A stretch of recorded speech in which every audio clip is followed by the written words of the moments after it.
Good afternoon, and welcome back to this week's edition of The Last Word. I'm Manny Anton, your host for today, and as always, we welcome Chris Gosling. Chris, welcome. Nice to see you, Manny. Where's the man gone? Likewise, Paul, as it happens, has jumped on a plane and he's headed off to watch the Olympics. To Blighty. No, he's in the UK. Okay. So he will be back though. Okay. Don't panic. Paul will be back. So okay, let's get started. Let's start with the US. A lot's been going on there in the last week since you last spoke to us. So. Early in the week, we had the Fed come out and leave rates unchanged. No surprise.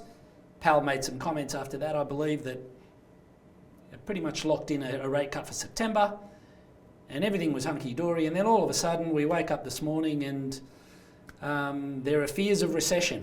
Well, I think there's always been fears of recession. The concern in the US seems to be, has Powell left it too late? So if he's saying there's going to be a rate cut in September, why didn't he do it in August?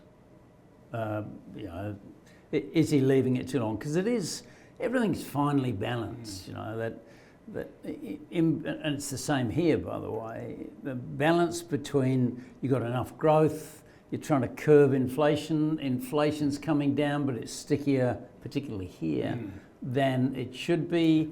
But they're looking for the soft landing, right? They're looking for and the to soft get there landing. is not an easy. Soft landing is not easy. You keep rates too high for too long, then you have a hard landing. You ease them too quickly, then things get going again. You've got to put them up again. So it is a balance. As the term that the Reserve Bank here uses is the narrow path. Philip Lowe used to talk about that narrow path that he was treading. And it's quite true. And I think what's also happening in the US is markets, and particularly the tech stocks, have been running really hard. So maybe there's a feeling that people need to take some profits off the table. We're into reporting season. In less reporting season, which is when the tide goes out, really, and you can see as they say, who's been swimming without any gear on, that reporting season is really telling, and we're coming up to that reporting season here as well. Yeah, I mean, those big stocks, essentially, they're priced for perfection. Sure. So those Magnificent Seven, if you want to call them that, any disappointment, however small in terms of their numbers, is punished severely. Yeah, and that's going to be the case here as well. Yeah. Okay. And are we still seeing that? And so a trend that started a couple of weeks ago, we started to see a rotation out of some of those big names and tech in general, and into cyclicals and small caps, which is great to see from our perspective. Is that continuing? Do you see that continue to play out? I think that's continuing, Manny, but I think what will happen if there's concern about a recession, then that concern is going to flow through across all sectors. So if there's been that rotation, as you say, there has been a switch out of fully priced stocks, maybe into some smaller stocks, so there's still a lot of large stocks, smaller stocks that have been ignored.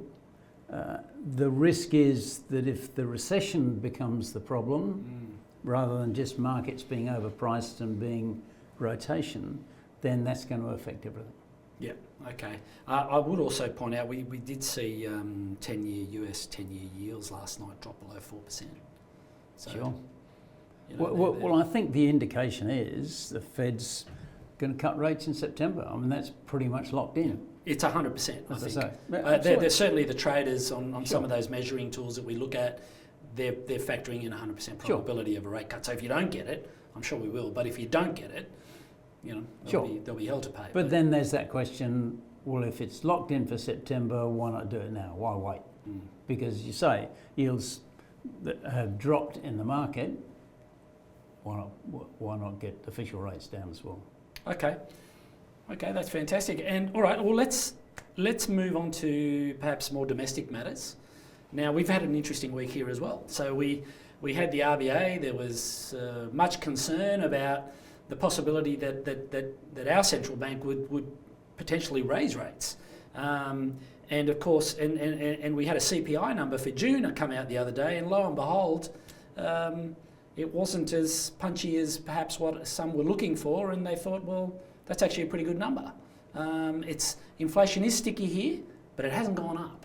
It hasn't gone up. So that's sort of taken the pressure off a rate rise when the RBA meets next week. Not out of the question, but I think it's most unlikely. So then the question comes, when are they going to start reducing and cutting rates? And the answer is when inflation comes down. And inflation, as you say, it hasn't gone up dramatically, but it's just sticky and staying there. And I think the problem in the economy is, there's that old saying that, when your feet are in the freezer and your head's in the oven, you're at average temperature. And so our economy is at sort of average temperature, but there's a section of the economy that's really hurting. Yeah. And you hear about, the government goes on about it the whole time, about how they're trying to help the battlers, etc. But the other section of the economy is still powering along, the services side. So you've got a mixed economy, and that's making it difficult for the Reserve Bank, because the mixed economy is keeping inflation high or sticky, and that's making it difficult for the other end, the people with their feet in the freezer or their head in the oven, as the case might be. So you've basically almost got two speeds or a few different speeds across the economy. Some are going gangbusters, others not so much, and trying to herd that middle ground. In a way, difficult. Yeah, okay. But rates will stay on hold next week is our prediction. They're saying that rates may start coming down in February next year. I think that's a long time frame to start predicting in the current environment. There's a lot of things that got to happen first. Inflation's got to come down, and the Reserve Bank's going to have the same problem. Will they have kept rates too high for too long, such that you actually do get a slowdown in the economy? And we've got a slowdown, there's no doubt. Yeah, and as you say, in the US, they're worried they've slowed down too much. Yeah, and they're not going to be able to pull it back out. Can I ask you a question around perhaps Australian Airlines? We've had some big news on Rex. Do you have a view, one way or the other, on what happens here in terms of the airlines? Yeah, there's only space in Australia for 2.5 airlines, which is unfortunate for the half, isn't it? We've seen this over the years, with Ansett going bust, and that, which really takes us back. There's plenty of people who'll be watching this who won't even know what Ansett was, really. Sadly, I'm old enough to remember. Sadly, you're old, or you sadly remember when it went bust? I sadly remember. I'm old and remember. That's the issue. There's this corridor, Brisbane, Sydney, Melbourne, that is really profitable, and that's where all the volume is. It's very difficult for the third airline, and we've seen a series of third airlines, whether it's Bonza or Tiger or... They've come and gone. There's only room for two. You need a third to keep the two honest. In other words, keep the prices down, because they will raise their prices if they can, which is what business does. But any airline that tries to muscle in is optimistic. Yeah. I wonder whether it triggers perhaps an opening for some of the offshore guys. There's a few of them have been pushing to get more access to the Australian market. This might be the one that...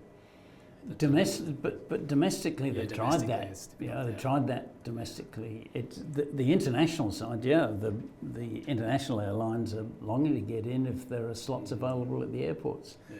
Qantas don't want them in. No, clearly. I don't know that Qantas has the clout that it used to have politically, but we are getting more competition from the international airlines, certainly. Okay. All right, well, let's finish up with commodities. Now, there's been, and the one I wanted to raise was oil. obviously oil's always a great measure of economic activity on a number of levels. We've had literally a few blow-ups in the Middle East in the last week, so some funny stuff's been happening there between the Israelis and the Iranians and the Lebanese, and all of a sudden the oil spiked a little bit a couple of days ago. It seems to have come back down, pulled back a little bit, and what I noticed today they were citing is again the fall in economic activity. So it's a little bit of a balance. You've got things blowing up in the Middle East, which tends to push it north, but at the same time now we're having concerns around recession in the US and some of the big economies and in Europe, and all of a sudden it's the two camps. Does it go that way or does it go that way? Look, I have to say, Manny, I'm not an expert in the oil market, but to me, every market is about supply and demand, and the oil market is highly manipulated, or can be highly manipulated on the supply side. So you've got OPEC and others who control supply, and they will switch supply on and off to keep the price high. That's what it is. On the other side, on the demand side, yes, if there's a recession, that's going to slow things down. But I think the real indicator commodity-wise is possibly gold. And gold is at around just shy of $2,500, I think. That's gone up 25% in the last 12 months. I think that's reflecting the geopolitical tensions much more. I mean, there's plenty of gold around, that's not a problem, but it is that safe haven. It is tougher to manipulate as well versus oil, right? It's tougher to manipulate. Yeah. But no, oil's always been manipulated by whoever said they had their foot on the oil well. Yeah. Okay. All right. So I think that, and that's it. It's probably the only other thing we've got to talk about just to finish off on a Friday afternoon is politics. Yes, of course. Unless we want to talk about the Olympics, but the Olympics are flooding the airwaves. No, the Australians are doing, in fact, the Australian girls, I've noticed, as several of my female colleagues have pointed out to me this week, that most of the gold medals have in fact come from the Australian women. Yep. So the men have contributed not much. I'm not going to get into that argument, mate. I have enough arguments like that at home. Look, absolutely. So let's talk about politics. Kamala Harris seems to have a little bit of a tailwind at the moment. I think she's got a significant tailwind. And we've been saying for a while, and we were talking about it last week, that the US election, which is going to affect the world big time, especially if Trump gets in, which was looking almost a certainty 2 or 3 weeks ago, but the result is going to be affected by turnout. So it's not compulsory voting. It's first past the post. It's a very different system to our voting system. So then you've got the weather, you've got the commitment of voters, and I think 3 weeks ago, Democratic voters were probably just saying, we've got no hope, we'll stay inside. They weren't going to change their vote. But they weren't going to show up to vote. But they weren't going to show up to vote. I think there's now been this real enthusiasm from those Democratic voters to say, hey, we've got a chance, we've got someone who we can genuinely put our money behind or our shoulder behind, and I think that'll make a big difference, and that will be infectious. So it was looking like turnout might be low 60s. If that turnout changes just a little bit in those key swing states, then that's going to change things dramatically. Now, to what extent that'll affect the market versus to what extent a Trump victory would have affected markets, which would have probably been much more dramatic. I don't know, but I think what was almost a foregone conclusion for Trump is not looking that way now, and it's going to be a much tighter race. You wouldn't necessarily bet the house on it, but I think it's a much closer race, and I think that momentum, coupled with low voter turnout, will make all the difference. Yeah. When do the Democrats have their convention coming up? I think it's 2 or 3 weeks' time. That's going to be Still pretty 2 or 3 important. weeks You know, away, they have okay. all. Okay. Yeah, everyone seems to have got behind. She'll it. have to pick a running mate, right? Because she hasn't done that yet. That's the next step. Yeah. So, you know, she'll pick someone like us, an old white dude. Is the story? Yeah, you know, right. Saying you, Can't know, go past an old white you dude. need an old white dude. So there's hope for us yet. You know. Yeah. Okay. All right. Well, Chris, thank you for your time today. That was fantastic. Nice to be here. And we will be back next week, next Next Friday, week. in fact, with another edition of the Last Word with Chris, and you'll probably have Paul back here. So until then, see you later. Thank you, Thank Chris. you, Manny. Cheerio. Have a great weekend.